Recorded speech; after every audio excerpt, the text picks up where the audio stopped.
भारत की संपूर्णता और अखंडता को अक्षुण्ण रखूंगा।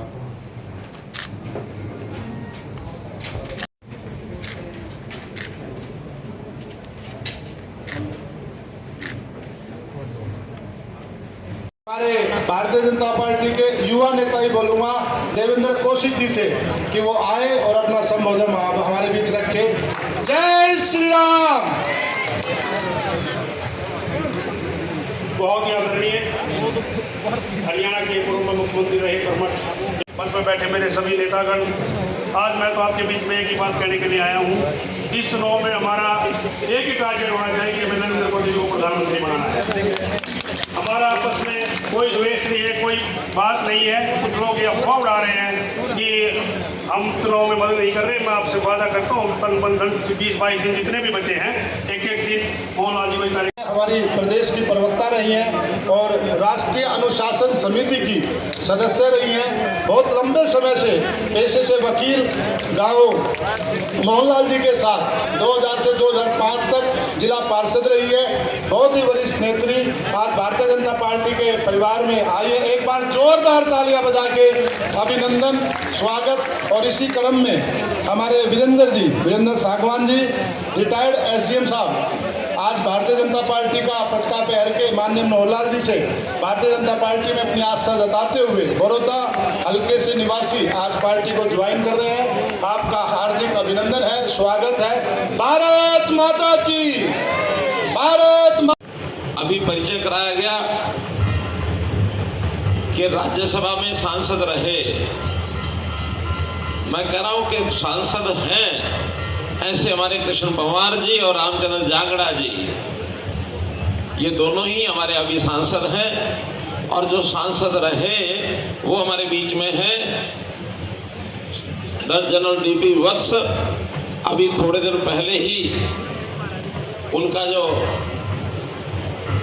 टाइम पूरा हुआ, कार्यकाल पूरा हुआ, उनकी जगह अपने पूर्व प्रदेश अध्यक्ष सुभाष बराला जी नए राज्यसभा सांसद हैं। इसी प्रकार एक और अपने राज्यसभा सांसद कार्तिकेय शर्मा, यानी कुल 5 राज्यसभा सांसदों में से 4 राज्यसभा सांसद अपने हैं। 4 एक राज्यसभा सांसद मैं चाह रहा हूं कि अभी वो जल्दी सीट से न उतरे, अगले 3 साल और बने रहें ताकि किसी प्रकार की और कोई गलतफहमी उनको ना हो। आप समझ गए ना इस बात को कि वो 3 साल उनको दिए, बरकरार रखे अपनी कुर्सी, कोई दिक्कत नहीं है। 3 साल बाद फिर अपने को वो सीट भी लेनी है, ले लेंगे। मित्रों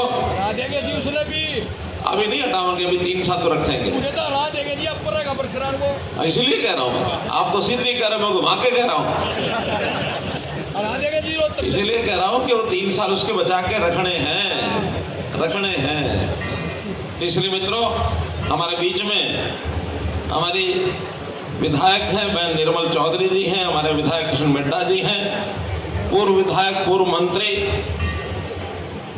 बच्चन सिंह आर्य जी, बहन कविता जैन जी, बहुत से नाम लिखे हैं। मैं सब पढ़ूंगा तो मेरे भाषण का टाइम चला जाएगा।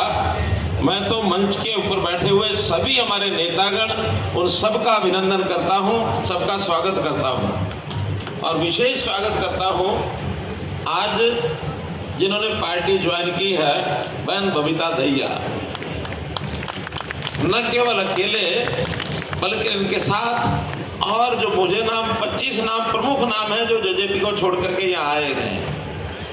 अब इन लोगों ने अपने नेता को कहा, वो एक अलग बात है कि उन्होंने हमें समर्थन दिया था, लेकिन शायद उस समय ये समर्थन के हक में थे कि नहीं थे, लेकिन ये जरूर कहा कि भाई आपने अगर समर्थन देना था तो आपके माध्यम से क्यों नहीं जाएंगे, हम सीधे ही बीजेपी में क्यों नहीं चले जाएंगे। इसलिए अपनी उस बात को पक्का रखते हुए और केवल यही नहीं, सैकड़ों की संख्या में आज दूसरी पार्टियों से आज भारतीय जनता पार्टी के परिवार को बढ़ा रहे हैं। मैं इनका सबका भी स्वागत करता हूं और विश्वास दिलाता हूं कि जो मान सम्मान हमारे हम पूरे पुराने कार्यकर्ताओं का है, वही मान सम्मान पार्टी में आज आने वालों का भी रहेगा। किसी प्रकार का कोई अंतर नहीं आने देंगे। मित्रों, भाई बहनों, देखिए चुनाव की सभा है, इस चुनावी सभा में कुछ असलियत कुछ वास्तविकता, ये मैं जरूर आपको बताने के लिए आया हूँ। हमारे मोहनलाल जी प्रत्याशी सबके बहुपरिचित, खूब इलाके में काम करने वाले, पुराने निष्ठावान, इनके मुकाबले में कांग्रेस ने भी एक कैंडिडेट को खड़ा किया है और कांग्रेस का कैंडिडेट जगह जगह जाके कह रहा है कि भाई मैं भी तो आपका भाई हूं, और सामने वाले कहते हैं कि भाई तो मोहनलाल भी है, दोनों भाई हैं, लेकिन अंतर बड़ा जरूर एक सामने आपको ध्यान कराता हूं। वो देखिए, नाम लो तो उपस्थित हमारे कार्तिकेय शर्मा जी और राज्यसभा के हमारे सांसद हैं, ये यहाँ उपस्थित हो गए हैं। अभी अभी आपका परिचय कराया मैंने, बिना उपस्थित होने के करा दिया। तो वो कहते हैं कि मैं भी तो आपका भाई हूं। लोग कहते हैं भाई मोहनलाल जी तो हमारा भाई है, लेकिन जो लोगों का कहना है कि अंतर क्या है, अंतर ये है कि कांग्रेस का जो प्रत्याशी है वो केवल हमारा भाई नहीं है, लोग जो उनको कहते हैं वो राहुल गांधी का भाई है, और हमारे मोहनलाल जी ये नरेंद्र मोदी के भाई हैं। अगर हमने किसी को वोट देने हैं, दो भाइयों में से छांटना भी है, तो राहुल गांधी के भाई को क्यों छांटेंगे, फिर तो नरेंद्र मोदी के भाई को छांटेंगे। ये केवल दो प्रत्याशियों का चुनाव नहीं है, ये दो नेताओं के बीच में, और दो नेताओं के बीच में जब मुकाबला लोग करते हैं, मोदी जी के कार्यकाल को देखते हैं, 10 साल का कार्यकाल, और कांग्रेस के कार्यकाल को जो उन्होंने 55-60 साल देश पर राज किया उसको देखते हैं। जो मोदी जी ने 10 साल में काम किए, मैं कह सकता हूं कि वो कांग्रेस के 55 साल में होने तो दूर की बात, उन्होंने जो समस्याएं पैदा की थी मोदी जी ने वो कांटे चुने हैं, सारे वो कांटे चुने। अगर बताइए 370 धारा किसने बनाई थी, किसने खड़ी की थी? ये कांग्रेस ने खड़ी की। इस 370 के होते कश्मीर को हम भारत का अभिन्न अंग नहीं बना सकते थे, और कश्मीर की लड़ाई में पाकिस्तान भी घुसा हुआ था, हमारी फौजें वहां जाती थी, सैकड़ों शहीद होते थे केवल इस कश्मीर के विषय को लेकर के। जब 370 खत्म कर दी, आज कश्मीर भी भारत का ऐसा ही अंग बन गया जैसा हरियाणा है, जैसा उत्तर प्रदेश है, जैसा बिहार है, जैसा केरल है, जैसा गुजरात है, सब प्रदेशों के बराबर जम्मू कश्मीर भी बन गया है। आज वहां किसी की भी आंख उठा करके देखने की हिम्मत नहीं है। कोई भी कश्मीर की तरफ आंख उठाएगा उसकी आंख फोड़ देंगे भाई, फोड़ देंगे। नरेंद्र मोदी जिंदाबाद, जिंदाबाद, जिंदाबाद, नरेंद्र मोदी जिंदाबाद, जिंदाबाद। कांग्रेस के रहते हुए इस देश के कब टुकड़े हो जाएं, टुकड़े टुकड़े गैंग उनके जो है वो सक्रिय हो गए थे। देश के बीचों बीच एक गलियारा, बिहार से लेकर के और केरल तक नक्सलवाद का गलियारा ये खड़ा हो गया। नक्सली सक्रिय हो गए कि देश को हिस्से दो, बांट देंगे। मोदी जी के आने के बाद सबने देश के मित्रों, भाई बहनों, हम नागालैंड ले लें, मणिपुर ले लें, मेघालय ले लें, असम ले लें, ये सारे प्रदेश जल रहे थे। लगता था कि शायद ये भारत से अपने आप को अलग मानते हैं।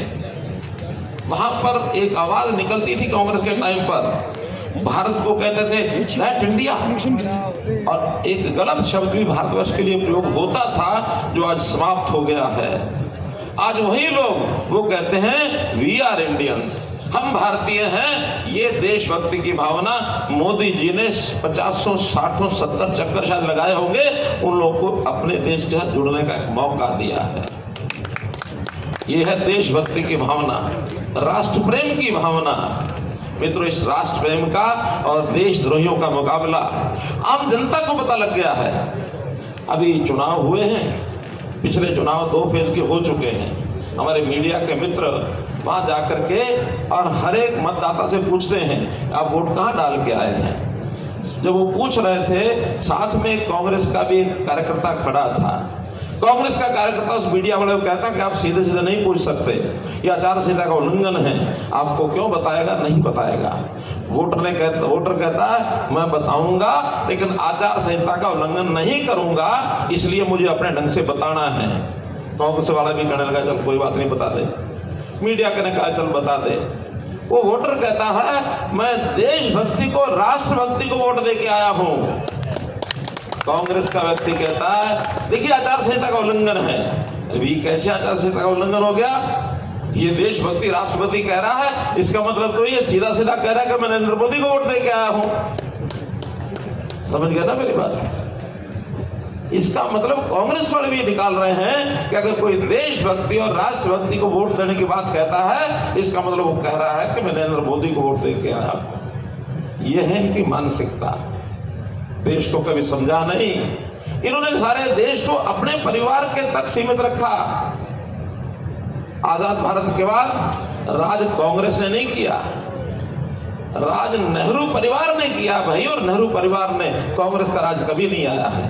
बीच बीच में कभी भूले भटके कुछ लोग आ भी जाते हैं तो स्टॉप गैप अरेंजमेंट होता है। चलो 5-10 साल निपटाने हैं, निपटा के फिर नए से ऐसे आएंगे। देश स्वीकार नहीं कर रहा, फिर भी मोहर के नाते से किसी को बैठाते हैं। ये कांग्रेस का चरित्र है। कांग्रेस ने वो समस्याएं देश में खड़ी की जो तुष्टीकरण के नाते उनका जो मानते थे हमारा अपना वोट बैंक है, मुस्लिम को वोट बैंक मानते थे। लेकिन मुस्लिम महिलाओं के खिलाफ जो अत्याचार हो रहा था उसको कांग्रेस कभी खत्म नहीं कर पाई। मुस्लिम महिलाओं को पतियों के किस प्रकार से चंगुल में रहती थी महिलाएं। हालांकि हम हिंदू धर्म में पति पत्नी को एक दो शरीर एक आत्मा मानते हैं, एक दूसरे की अर्धांगिनी मानते हैं, लेकिन वहां दोनों का कॉन्ट्रैक्ट होता है, समझौता होता है। और उस समझौते में अगर पति को रसोई में मानो आ जाए कोई बास आ जाए, कोई मिर्च का तड़का लगे और वहां से अगर उस धुएं से पति को छींक आने लग गई और पति को गुस्सा आ जाए तो पत्नी को कह सकता है, वो क्या कह सकता है? तलाक तलाक तलाक। मतलब पत्नी घर से बाहर हो जाएगी, उस पति की वो पत्नी नहीं रह पाएगी। इस प्रकार का महिलाओं के साथ अत्याचार उस समाज में कांग्रेस उसको नहीं खत्म कर पाई। आखिर उसको भी खत्म करने के लिए, क्योंकि मुस्लिम महिलाएं वो बहनें वो भी इस देश की हमारे समाज की अंग हैं, 3 तलाक का विषय एकदम समाप्त करके उन मुस्लिम महिलाओं के प्रति भी अन्याय का भाव ये देश के प्रधानमंत्री नरेंद्र मोदी जी के मन में रहा है। मोदी जी ने देश की गरीबी को खत्म किया है। झूठ बोलने का काम कांग्रेस करती है। हम आएंगे एक झटके में गरीबी हटा देंगे। मित्रों, गरीबी हटानी होती तो 1970 में हटाते ना। 1970 में इंदिरा गांधी इसी नारे पर राज में आई थी, गरीबी हटा देंगे, लेकिन गरीबी हटा नहीं सके। आज 10 साल में मोदी जी ने, ये रिपोर्ट है वर्ल्ड बैंक की, नीति आयोग की, कि भारत के 20 करोड़ परिवार गरीबी रेखा से ऊपर निकल आए हैं, गरीबी रेखा से ऊपर आए हैं। आखिर तो ये सत्य है, कोई ऐसा नहीं बनावटी बात नहीं कर रहे, ये तथ्य है, एजेंसियों के तथ्य हैं। ये लोगों ने आके अपने घोषणा पत्र में, इनका घोषणा पत्र का कोई भरोसा नहीं है क्या ये बोल जाए, क्योंकि उनको पता है कुछ भी बोलो राज तो आना नहीं, ना 9 मण तेल होगा और ना राधा नाचेगी। ये कहावत है। मैं बहनों को इसलिए कहता हूँ कि उसमें जो कि राधा का नाम आ जाता है कि इनको बुरा ना लग जाए, वो कहावत है। दर्द हो ना हो, अपने बेटे का दर्द इस बार भी करने के लिए बेटे को खड़ा किया कि मैं तो उसको जिताऊंगा। इसका मतलब आपकी पार्टी कहाँ गई?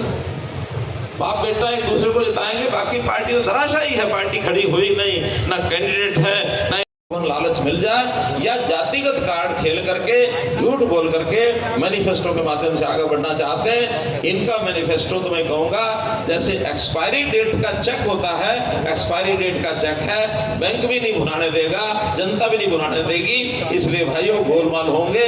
हाँ, इतनी सहूलत हो जाएगी भूपेंद्र सिंह हुड्डा को कि पिछली बार 2 सीटों की हार का गम उनको सता रहा था, इस बार 1 सीट की हार का गम उनको सताएगा, बाकी हारे जीते उनको कोई मतलब नहीं है। इसलिए भाइयों, नरेंद्र मोदी जी के हनुमान को, नरेंद्र मोदी जी के भाई को हम जो पांडवों का एक प्रकार के प्रतीक हैं, मैं कह सकता हूं खुले रूप से, जिस प्रकार का अन्याय का सिलसिला कांग्रेस सरकारों में चलता है वो तो उनको कौरवों के ही प्रतीक कहा जा सकता है। तो ये युद्ध कौरवों और पांडवों के बीच में है। पांडवों को विजय हुई थी, होगी, आप कराएंगे, ऐसा मेरा विश्वास।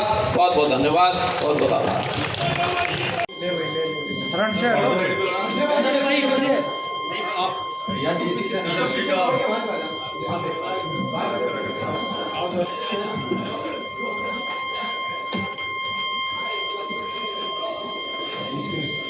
हाँ जी, स्वाभाविक है कि देश में नरेंद्र मोदी जी के नेतृत्व में भारतीय जनता पार्टी का एक निरंतर ग्राफ बढ़ रहा है। पहले भी 10 साल से मोदी जी राज कर रहे थे, तो उसी को ध्यान में रखते हुए जनता का जो रिस्पांस मिल रहा है उसको देख करके जो हमने टारगेट रखा है, मोदी जी ने आह्वान किया है कि इस बार भारतीय जनता पार्टी 70 सीटें और एनडीए को बाकी दलों को मिला करके 400 पार का जो विषय है निश्चित रूप से उसको पूरा करेंगे, पार करेंगे।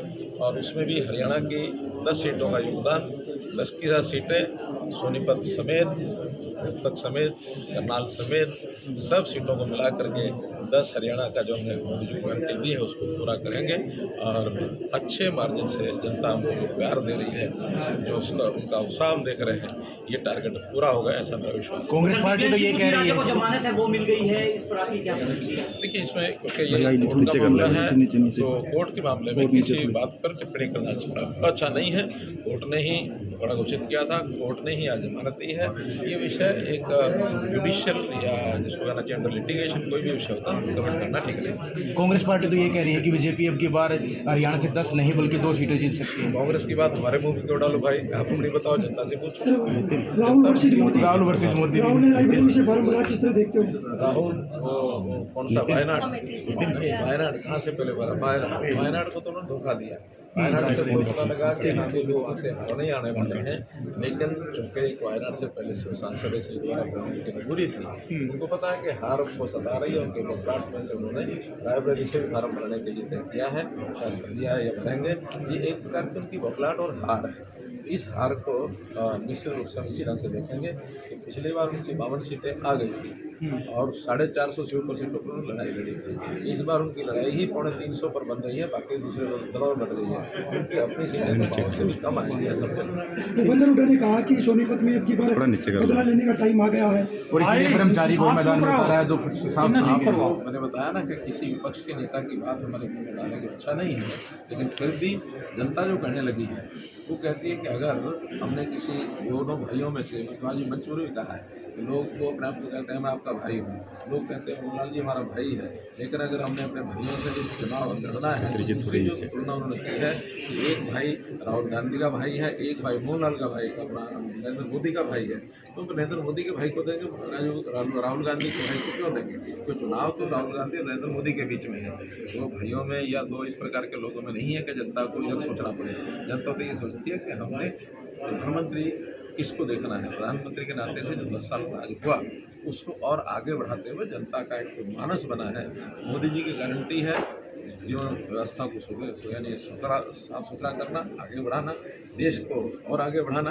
और हमारी गारंटी ये है कि हरियाणा से 10 की 10 सीटें हमको देंगे। बीजेपी की जो है प्रचार के दौरान भी दिखाई दे रही है, कई नेता सामने नहीं आ रहे, प्रचार के दौरान भी दिखाई दे रही है, एसआर के नजर नहीं आता। चुनाव तक बनी रहेगी मुझे लगता है। ठीक ओके। भूपेंद्र हुड्डा कहते हैं संविधान बचाने की लड़ाई है। अगेन वही बात है कि भूपेंद्र हुड्डा की बात को आप हमारे मुँह में डाल रहे हो, अच्छी बात नहीं है। उनकी बातों का जवाब जनता में देंगे। जनता को पता है मोदी जी ने कहा है कि डॉक्टर अम्बेडकर भी दोबारा जन्म नहीं करके आ जाए और वो भी चाहे कि संविधान को बदलना है तब भी संविधान बदला नहीं जाएगा, क्योंकि संविधान के अंदर ये लिखा हुआ है कि ये इटर्नल है। संविधान एक सार्वभौमिक, सार्वदेशिक और हमेशा के लिए ये एक संविधान बना है।